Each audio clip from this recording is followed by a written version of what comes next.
evening. Rivers workers receive new 85,000 naira minimum wage.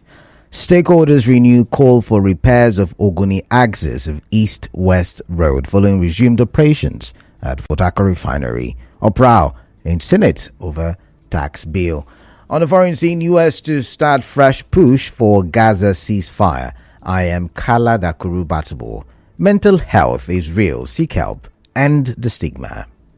Good evening. We'll a quick commercial. When we do return, the news in detail.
Welcome back. Now the news in detail.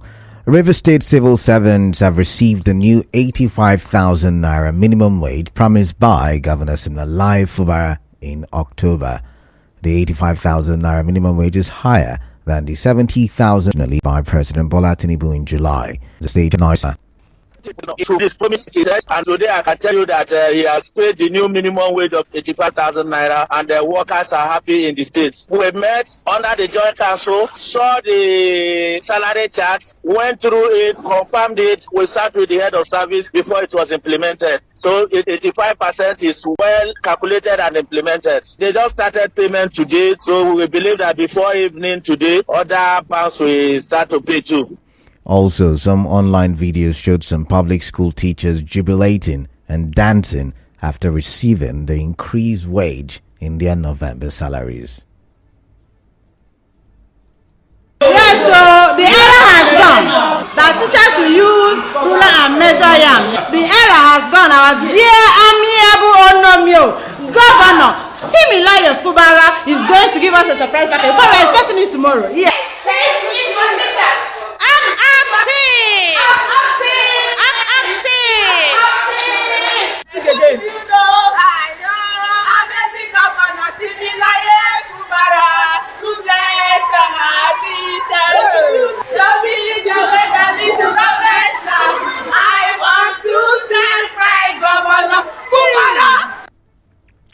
Moving on, a former commissioner in Rivers State Independent Electric Commission, RESEC, Hope Barango Taria, has called on the state government to reconsider reinstating the disbanded Timarive officials.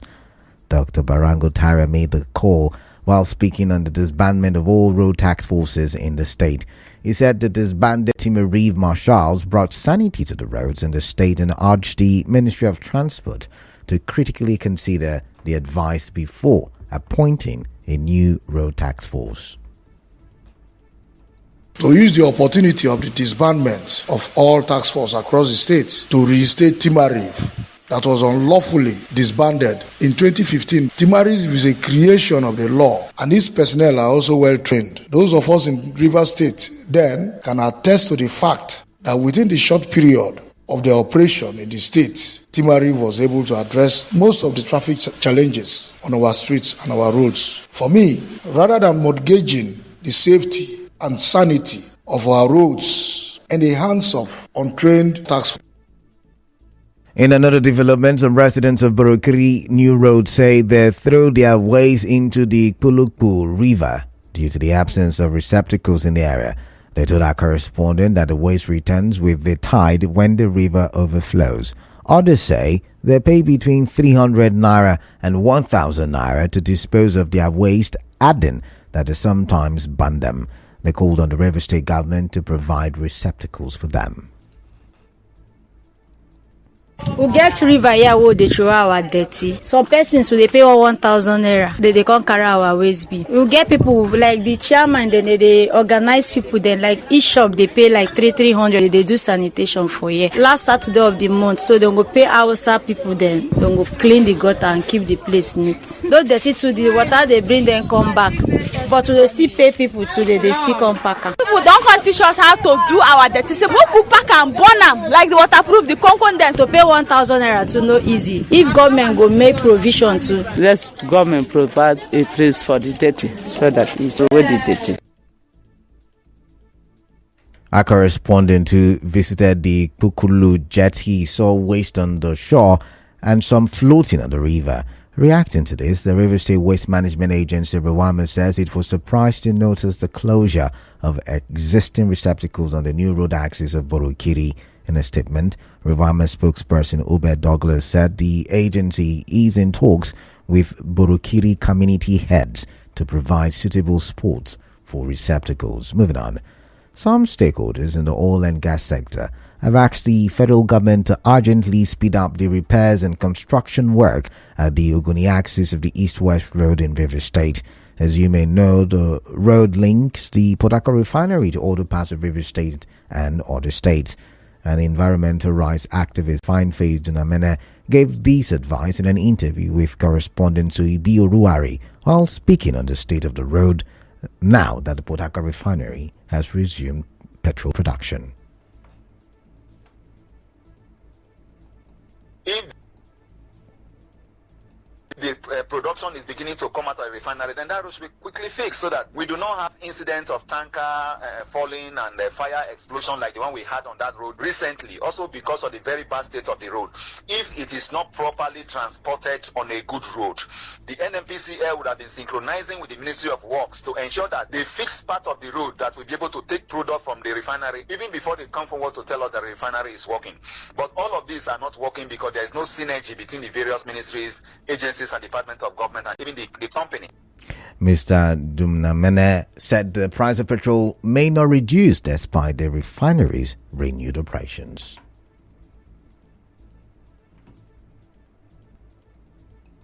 Is not sincere, and I do not believe that even if a truck of product is gotten from the Port Harcourt refinery today, that is going to mitigate the shortage we have in the country and the high price that PMS is being sold. So these people are not worth believing. Until we begin to see the prices of PMS, DPK, and HGO go down, then we will know that the refinery is operating. Otherwise, whatever they are telling us, to me, I take it as just media dressing, window dressing, and not really committed to mitigating the impacts of the shortage of this product and the high price of this product on the Nigerian people. The activist also questioned why the facility became operational just 2 months before the tenure of the managing director of the Nigerian National Petroleum Company Limited, NNPCL, Mele Kyari, ends after multiple failed attempts in the past.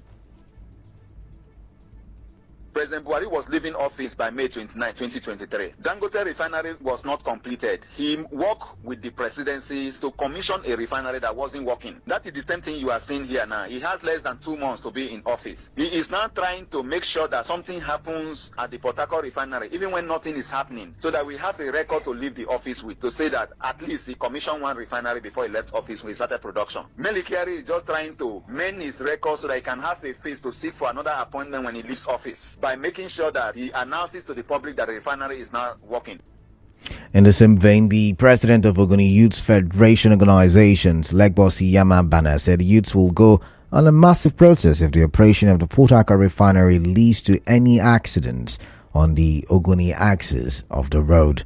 He spoke to our correspondent. And so we wouldn't want to lose any Nigerians on that road as a result of the negligence of the government. If they don't fix that road and that refinery continue to operate and we have any casualty, that the government fails to speed up the repairs of that road and we have any casualty, we will hold government responsible. We will hold the Port Harcourt refinery responsible. And we will do it not just by mere words. We ensure that we shut down all the activities within that corridor. We are not prophets of doom, but we are saying this because of the experience we've had over the years. Mr. Yamabana also described the timing of the operation of the refinery as a strategy by the managing director of NNPCL, Mele Kyari, to retain his position after retirement.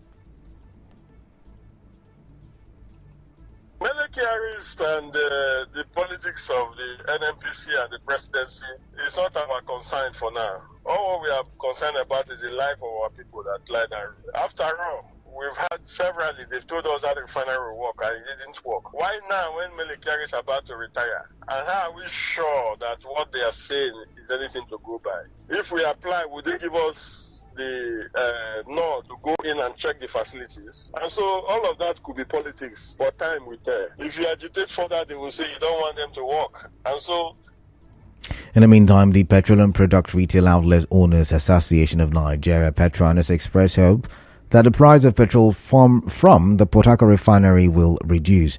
As you may know, Petron PRO Joseph Obele expressed concern over the price difference between petrol to be supplied by the NNPCL at 1,045 naira and that of Dangote refinery at 917 naira per litre.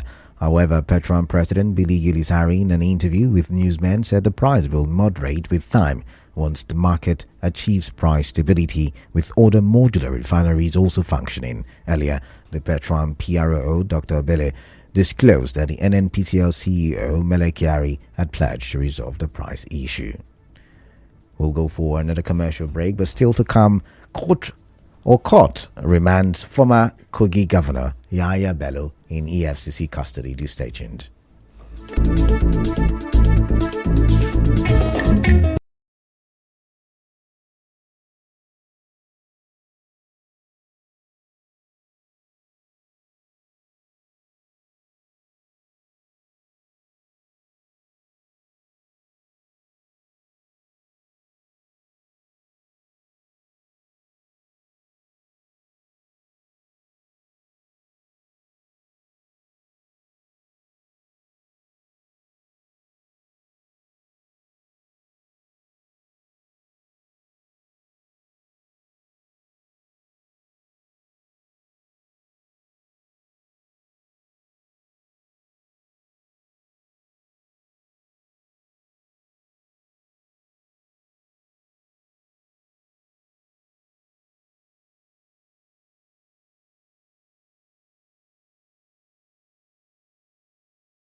Welcome back now to the rest of the newscast.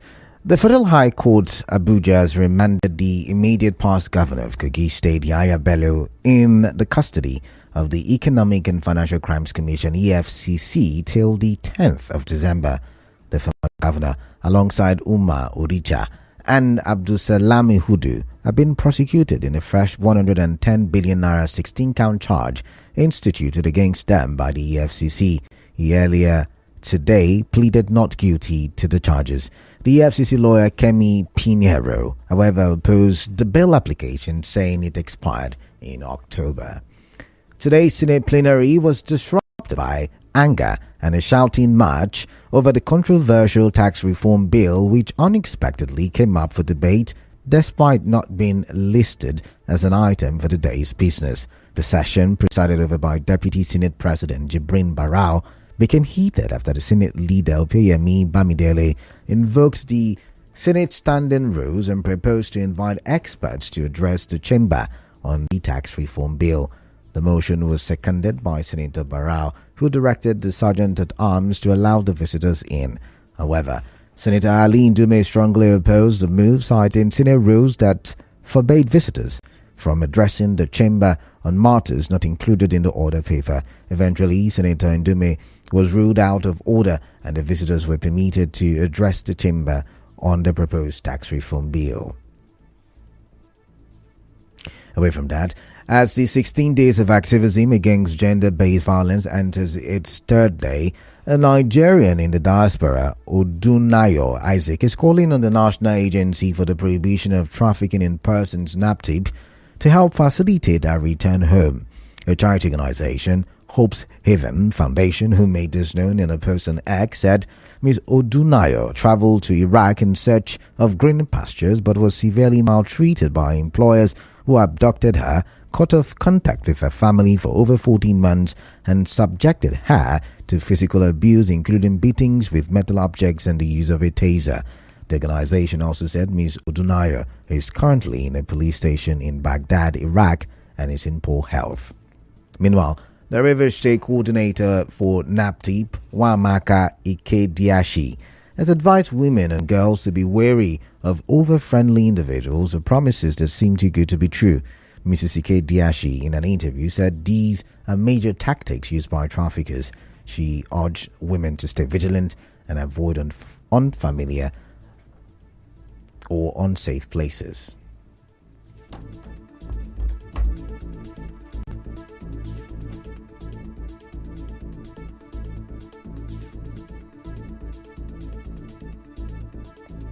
We held the yearly. A lot of times, 80% of our reports and statistics shows that people that traffic victims are usually close to them. Be very careful about very friendly gestures because the end product is for the purposes of the person's exploitation. Again, you should be very careful of some certain job offers that you are not sure of, because these are some of the means and mediums that traffickers use, especially on the girl child from the age of 14 to 21. The NAPTIP boss also warned families in rural communities not to allow their children to be taken by strangers promising greener pastures elsewhere. The 16 days of activism against gender-based violence, which began on the International Day for the Elimination of Violence Against Women, will continue through to December the 10th, which is Human Rights Day. In other news, dental practitioners in Nigeria have been charged to challenge and correct cultural misconceptions surrounding dental practice in the country. This call was made by the keynote speaker, Professor Bremo Omoigbe-Rai, at the 2024 Annual General Meeting and 6th Ernest Dublin Green Memorial Lecture of the Nigerian Dental Association, NDA, River State Chapter. Professor Omoigbe-Rai cautioned against forcefully creating gap teeth, warning that it can lead to tissue damage and increased tooth sensitivity. He also mentioned the benefits of chewing sticks. people creating gap in their teeth, because they feel that having gap in their mouth makes them attractive. But when they do this, they are destroying sound tooth tissue. They now come down with their tooth being sensitive and they start having pain. It's like the use of chewing stick. Chewing stick is very good for everybody to use. So we are not saying that you must use toothpaste and brush, because in rural communities where do they not have access to toothpaste and brush, they can use their chewing stick. The chewing stick is as effective as the toothpaste and brush. In his remarks, the River State Chairman of the NDA, that is Nigeria Dental Association, Thomas Salami, said the event was aimed to enhance oral care services in the state. NSWJ Memorial Lecture. It is done to recognize his contributions towards the growth of the profession in Nigeria and the sub-region. And it's also an avenue for all the dentists practicing in River State to get together and strategize on how best to improve oral healthcare delivery in the state. The chairman of the occasion, Ikechukwu Odo, and chairman of the Save a Life group, Richard Okoye, also spoke.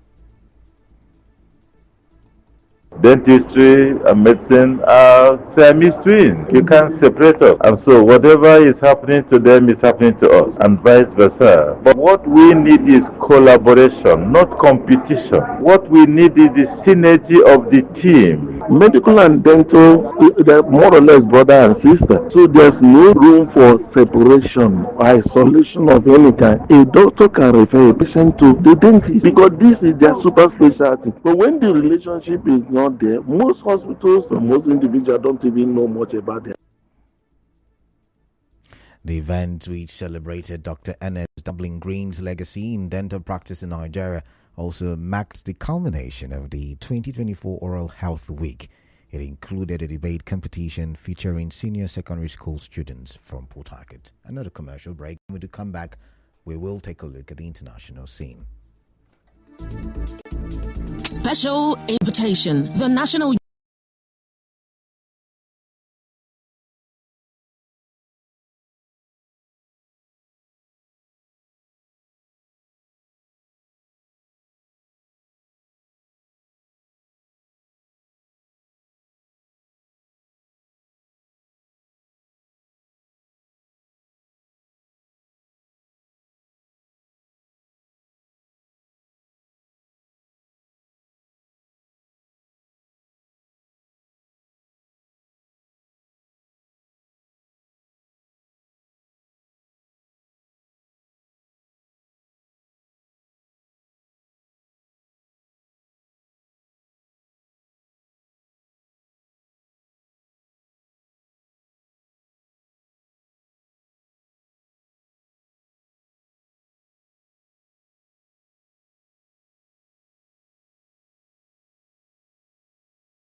President Joe Biden says the U.S. will make another push with regional powers for a ceasefire in Gaza involving the release of hostages and the removal of Hamas from power.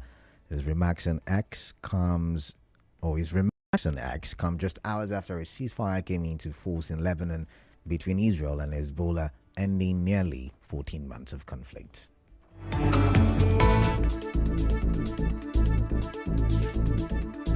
A recap on the news this evening. You heard Rivers workers have received the new 85,000 naira minimum wage. Stakeholders have renewed their call for repairs of the Ogoni axis of East-West Road following resumed operations at the Port Harcourt refinery. There was an uproar in the Senate over tax reform bill. On the foreign scene, the U.S. wants to start a fresh push for a ceasefire in Gaza. The news was edited by Martha Okera. To reach the news team, send an SMS or WhatsApp to 0808-721-7215. I am Kalada Kurubatubo. Good evening.